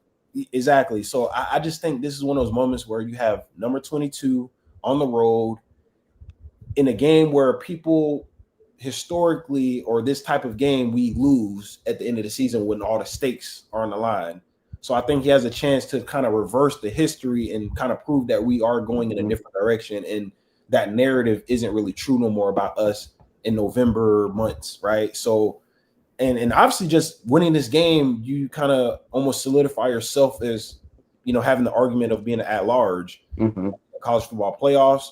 Also, winning the game, as long as a few other games go our way, you have an opportunity, to still play an ACC championship game, which is a far shot, but it still is a chance, right? And if there's a chance, then anything can happen. So I think, I agree. It's definitely one. I thought Notre Dame was like that one in the beginning, but the fact that how people are spinning it as like essentially a loss at this point, it's kind of like aggravating a little bit. But I said between that Notre Dame game, winning, the state of Florida twice, and then I think this Pitt game is like up there with when he beat Ohio State. I think it's one of those like memorable games that people will definitely hold him accountable for, whether we lose or win. They're going to look back at this game and say we had a chance to solidify ourselves and make a run in the playoffs, and we did it, or we squandered it and gave it away, and we're playing in the Alpaca Bowl or something. So. I want to ask you this. Speaking of coaches, what was it like playing for Mark Richt? Man, it was like Coach Richt is like very big and like the church and being very positive. Even if he went crazy at practice, he wouldn't pray. But it was honestly really fun. Right. I felt like there was like real structure there. Like we knew like his demands, we knew the expectations he wanted for us, really off the field. That was like one of the big ones. We knew what he tolerated, what he didn't. So it was cool. I feel like a guy like him, what you saw like online or when he was at Georgia is kind of like what you got at Miami. So I definitely love playing for him. I even seen him a few times at practice or a few of the events, stuff like that. So what's up to him. But now it was great. I will say, Coach Richt was a great. I do think obviously he was older at the time. So after like the first 2 years, things kind of started to go a little south. Right. But I do feel like if he was like, let's say 5 years earlier, like I think we probably would have been able to get over the top. I do think he had a very good, eye for just like winning games. I know there was a whole debate about the offense and play calling and all that type of stuff, but overall, just like heading a program, like he is like the ideal guy you would want, like running your program. Right. But obviously he was older when he came and stuff like that. And, obviously, had, got sick and stuff. So, but I love playing for him, man. I think a lot of people would say the same. Whether you got kicked off the team or you graduated, like I think everyone can say that he kind of called it down the middle, with a lot of things. Right. One of the viewers, DWC 7152 said, "Did Ahmmon finish his education?" Yeah, for sure. I got my degree. Man, that was one of the first time I seen my dad shed a tear. Wow. Just walking across the stage, and even after everything that happened, like Coach Ricky, I was able to stay. I was around the team a little bit and stuff like that, and got my degree, graduated, and media management. So I mean, that's one of those things that will never go away. I got that degree from the University of Miami. And I did stay, graduated. I do know that's a good question because a lot of guys do if they end up transferring or go to another school, either credits don't transfer over and stuff happen, they don't end up getting a degree. So I've actually know quite a few guys who end up leaving and they didn't even graduate at all. So it essentially like they attended nothing, which is crazy. But I did. I stayed. I battled through and. I got that thing. I know this from being in that house, meeting your family.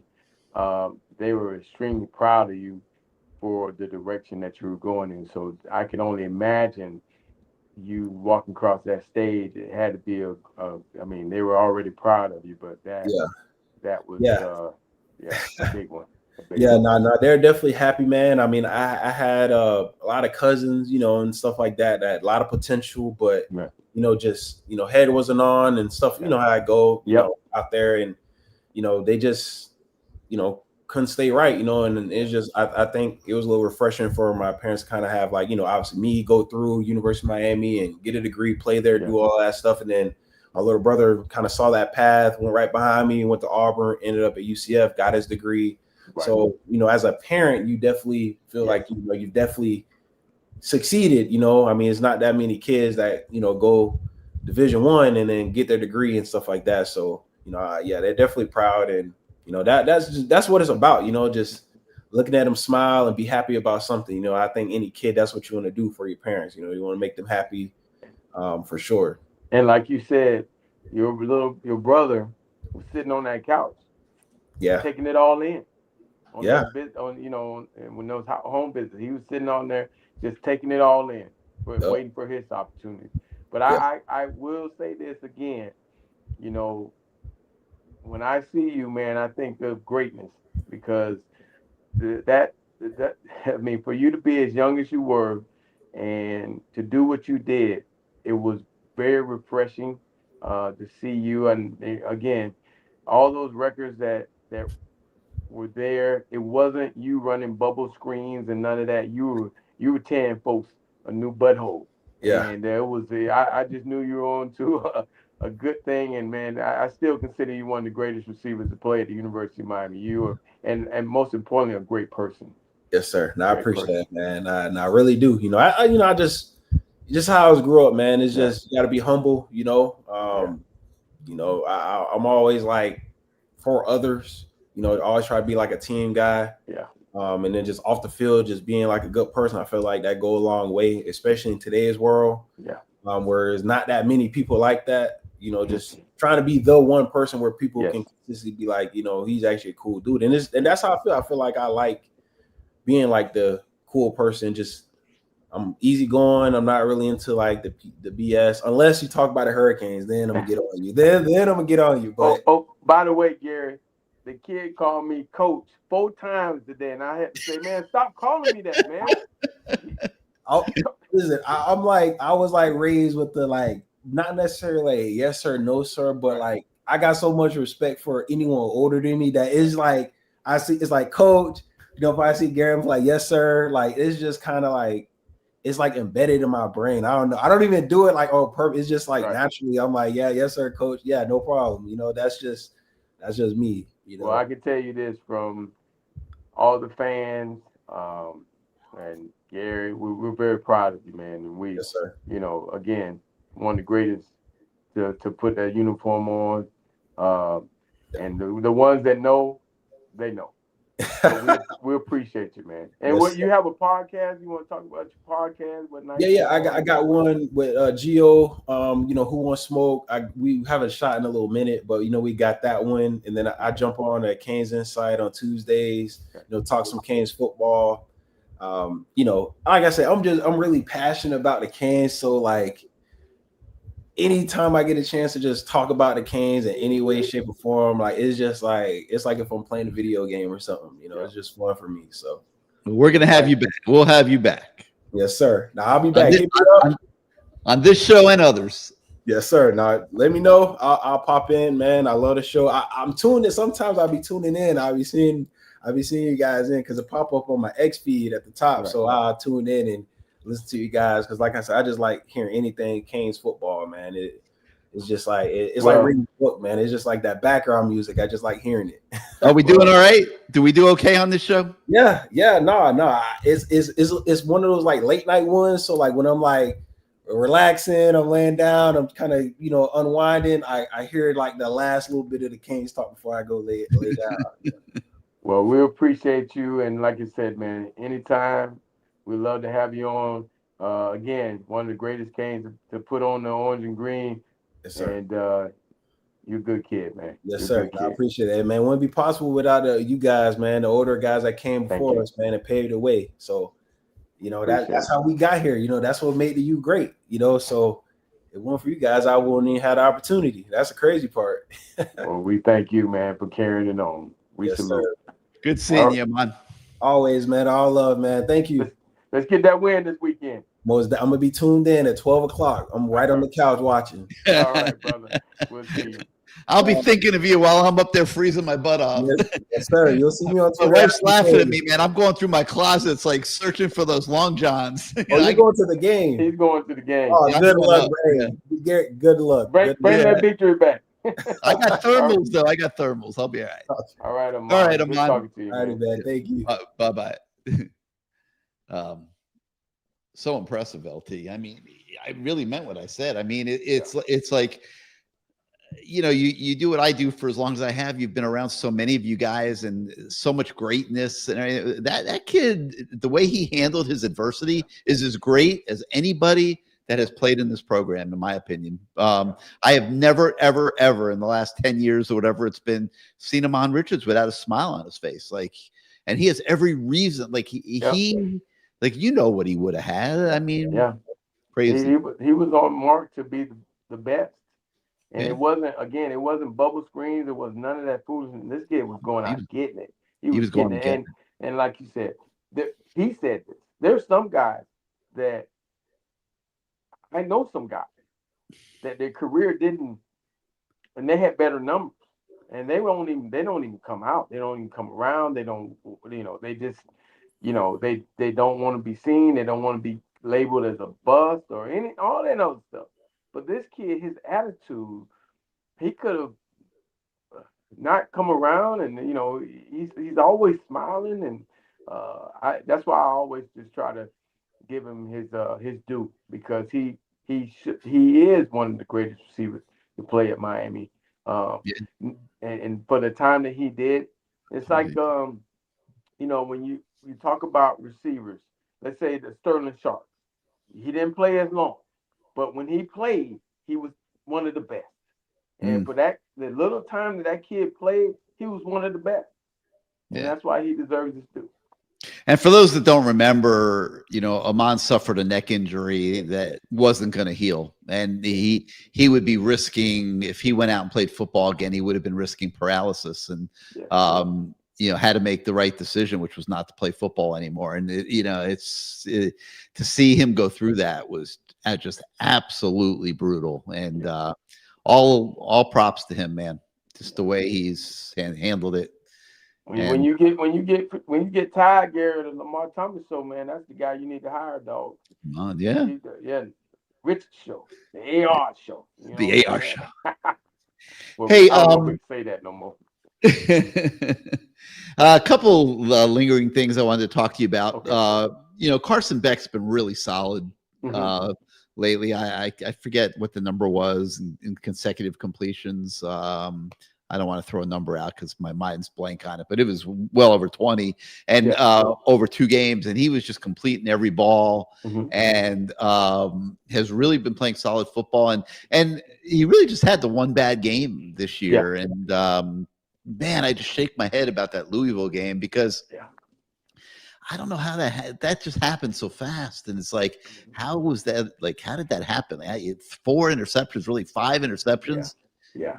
In that they did a lot of different stuff, and give them, their defensive coordinator and Brom and all those guys. They had a great game plan, and they kept him at happy feet. And when he didn't have happy feet, he tried to force some passes in there, and they made some unbelievable interceptions that they haven't made the whole freaking year after that. But the thing is, and you got to give our O-line credit. Because when that kid can sit back there for the most part and throw the ball with no pressure, he's accurate. He's accurate. He's as good as anybody when there's no pressure. Yeah, I mean, when you put a little pressure on him, it's not the same. No. And he needs guys to, like Notre Dame. We had C.J. Daniels step up and make a hell of a play. Under pressure, under duress, when he throws off his back foot, he's not as accurate. No. Okay. He threw a pass last week, and luckily the linebacker can't catch. Threw it pretty much right to him, but that was off his back foot. He threw another pass to Malachi Tony I talked about earlier on the 3rd and 7, down on inside the red zone. That if he just steps into the throw, it was almost like he was trying to sidearm it, like we saw Cam Ward do, and he missed the throw. Malachi was out there, and I know it was 3 guys. He's going to get that first down, but just a bad throw. So, like you said, he has been, and they can't put pressure on him. He's going to have a field day, and if they do, the thing that I like, we've had some guys step up now. CJ. We got Upshaw. Some guys have made some plays. We got Josh Moore out there. Malachi's doing his thing. Marion is doing his thing. What's the kid? What's the one that they were waiting for him to come back? Trader. Yeah, right? JoJo. I mean, he's making some plays now. So, and you're throwing it finally to the tight end. He's made two touchdowns. Now, the one thing I can say about the tight ends, I want to see them get better at understanding, and it might have been a little bit of Carson too on the last one, but the tight ends understanding and seeing zone coverage and being able to sit. On the pass to number 87, I thought if he would have sat down, he would have been able to took the hit. He almost didn't like he didn't know the defender was behind him, and he was running into that zone. Sometimes get yourself down, catch the ball, turn upfield. He kind of was going to catch it and turn into the defender, not knowing where it was. So I want to see those tight ends do a better job. We've had 2 catches this year dropped by tight ends, not sitting in the zones and understanding man or zone. Yeah. All right. Pittsburgh this weekend. Like, to me, you got to find ways to disrupt our offense. I think the Canes are going to be able to move the ball on the Pitt defense, and they're going to be able to score some points despite the cold weather. But you can't let it become a track meet. And the key to stopping these guys is making that quarterback hold the ball, like you say, Lamar. Making him uncomfortable back there, which we definitely are capable of doing. We have the personnel to do it. Their offensive line is not very good. So, to me, that's going to be the key, is how much disruption can we create at the line of scrimmage? And can we force a freshman quarterback to be overwhelmed the way he seemed to be against Notre Dame? Correct. And make mistakes. Yeah, that's 100%, Gary. We can, we stop the run, force him to have to be able to beat us as a freshman who has happy feet, who has given the ball to the other team. It could be a long day for them. But for us, no pre-snap penalties, no turnovers. I wouldn't say we got to play a perfect game, but we got to continue. Shannon has done a great job. Dawson has done a great job in the variety in this whole offensive thing ever since SMU, keeping defensive coordinators off balance, running the ball. We've run it, but it ain't been the same type of running attack. And then, that opens up the pass, the play action, keeping Carson Beck free in the pocket, untouched. It's been when he's untouched and he's not nervous, he can throw it. He can sling it. Got to be ready to do it for 4 quarters this week, in my opinion. Yeah. And they got a lot at stake too. Yes, no doubt. They're gonna let it all go too. Yeah. Should be a hell of a game. Hell of a game. All right, LT, let's take this thing home with a little word association. Right. Let me start with Pat Narduzzi. Well, Coach Narduzzi coached against him when I was at Louisville. Good coach. He does. Back then, they ran a lot of TE games. They did a lot of different things with their D line. They've always had pretty decent D linemen, but nothing our O line hasn't seen before. Because our O line should be able to dominate their D line. He'll probably do some different things. I look for them, Narduzzi, to try to bring 5 guys. I don't think their D line will be able to. They shouldn't be able to cause a problem not rushing forward. So, but he's a good coach. He always plays good, solid defense. They just don't have those guys. He's kind of like stuck in the middle at Pitt, isn't he? Like they win, but they don't win. And they show signs of flashes. They show like their offense and their defense, and special teams. Every now and then they flash up, and they have those games to make you go, "Wow, Pitt's on to something," and then they go through it. And they'll get some really good players. Like the Reed kid that's hurt right now was unbelievable. He's from South Florida. He was one Miami missed on him. They've done a decent job of recruiting Florida kids now. That's one thing. They had a kid out of Saki, out of Fort Myers. That was pretty good. They've had some good Florida kids up there. All right, let me go to cold. I'm just gonna say cold. I was about to say, who the hell is that? But I know exactly who it is. It's Jack Frost. He's an interesting person when it comes to football. In cold weather, I have fallen in love with the heated seat. I have had some games where I looked at my stats and said, stats don't matter. I don't care. But this is an opportunity for the University of Miami. This is a big game. And for these kids, they have to understand it might be cold, but this is a game that you got to pull together with. I mean, that's just the elements. I mean, but the good thing is we got, see, here's another thing people aren't understanding. We got a lot of transfers now. These ain't guys that been here for 4 years in South Florida. Some of these guys were at Wisconsin. Some of these guys were all these places up north. They used to it. They got at BYU. I mean, they used to it now. This ain't the same Miami team. The guys have practiced for 5 years in Miami. They coming from other spots. So we're going to lean on those guys, and we're going to find out what's the best solution for put a little Vaseline on or whatever they do, little sneaky stuff to make yourself feel a little warmer. That's what somebody in the chat was telling me to do. Put Vaseline all over myself. I tried that shit. I'm not putting Vaseline all over myself to go to the Miami-Pittsburgh game. Hey, Gary, don't be P. Diddy. Don't be Diddy now.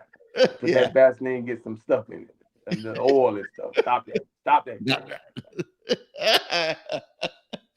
I'm going to cheat a little bit here. I'm going to go 3 words. Line of scrimmage. Well, the game is going to come down between our O-line against their D-line, which I think we should dominate. When they're going to have to bring more. And then that's when our receivers are going to step up. And I think our D-line against their O-line. We don't see the good thing about mine. We really don't need to rush blitz. We don't have to. When we run 4 guys in there, and then that third down package where you got Mesidor, you got Blunt, you got Lightfoot, you got Ruben Bain. I mean, screenplays would have been great with Reed in there, but Reed ain't there. And that's the difference. Reed's a guy that could get matched up one-on-one with our middle linebacker, but he's not there. So, we have to win the line of scrimmage on both sides. Linebackers have to have a perfect fit, make some plays. Unlike last week, we had a couple runs they were giving up. I think this week we'll do well. And the secondary will make tackles and get some interceptions. This is an interception week. I would love to see our safeties continue to get interceptions. You know what's interesting? And obviously we're right there. Like, we're excited as hell about what we see from Pringle, right? Right. And Pringle's, I wouldn't call him a small. He's a smallish back, but he's not a small back. He's got a little bit more. He's bigger than like an Isaac Brown, for example. But these guys that play for like Louisville and Pitt, these smaller running backs that are fast as hell, that are good, they don't make it through the season. Yeah, that's the whole difference, and that's another reason why. Again, Petrino, he in that offense, he kind of didn't use them as much. He used them early in the game, and then went to a bigger back at the end to make now they kind of stay a little bit more healthier. You don't use them every play like that. But you're right. A lot of these smaller backs just can't handle it. And you look at Louisville now. For what they were able to do when they played against us, they don't have the same offense because that guy's not available. He was unbelievable. Yeah. And it's interesting. Pringle was our number 1 back last week. He had, I think, double the carries that Mark Fletcher had. It's like come full circle now. And, Mark Fletcher will probably get a heavier load up at Pittsburgh, I would think. But that was his first game back. But it's just really interesting watching these different dynamics. But that Reed kid was unbelievable, very similar to Isaac Brown. And he won't be out there for Pitt, I don't believe, on Saturday. All right, let's take it home now with Mario Cristobal. All right, Mario. This is the one. Like Ahmmon said, this is the one that gets. This is the hump right here, dog. This is the hump. You end a lot of that talk. You get through this game with a win. A lot of that talk, because even if let's say that somehow they don't vote us in. Okay, now you're talking about we lost to 2 teams that were pretty decent. Pretty decent. They end up being pretty decent, but you don't make it. But you won out when you had to, when your back was up against the wall. That is a big deal. Now, you went out and we go to the playoffs. You're over the hump. You've shown America, you've shown everybody from Oregon, you've shown all the people that talk bad about you in the Georgia Tech game and the Middle Tennessee game and all that shit that people are talking. This is your opportunity. And for those players to understand this is a chance for you yourself to become put on a whole different level, because your team is now a team that has completed the task if you can win this out. And that's what it's all about, Mario. This is a big game for you. You got to make it happen, man. You got to get that team ready to play. And if you're able to do that, you're over the hump. Yeah. And I want the real Ruben Bain back, Lamar. I want the He'll real be back. Ruben out there on I Saturday. say 2 sacks, 2.5 sacks. I agree. 2.5. I agree. Yeah. All right. We got to thank everybody for watching. Let me just change this graphic here for a moment, because we want to wish everybody a happy Thanksgiving. Okay, and a lot to be thankful for. And, we already had some turkey last week. We had a little hokey. We had some turkey. So did you really? Well, I'm just saying that. I eat turkey one day. I'm a one day a year turkey guy. Isn't Virginia Tech they Hokies or not the turkey or something? Yeah, so we had a little turkey last week. Now let's get a little panther. Let's put some panther on the. If you ain't had panther for Thanksgiving, let's have it this Thanksgiving. It's funny. One of my guys, Luke Cheney, who works for me, he took a couple days off and he was out in Colorado, and he and his girlfriend are going around, and they ran into some wild turkeys of all things out there in the middle of Colorado last week. So that was I thought that was a funny story. But anyway, thank you to everybody for watching. If you missed the beginning of the show, it will be online. You can go back and watch the podcast. We want to thank CaneSport for once again sponsoring the show. Remember them on Black Friday and Cyber Monday. They'll have lots of specials for you guys. And they got tons of inventory on Canes gear.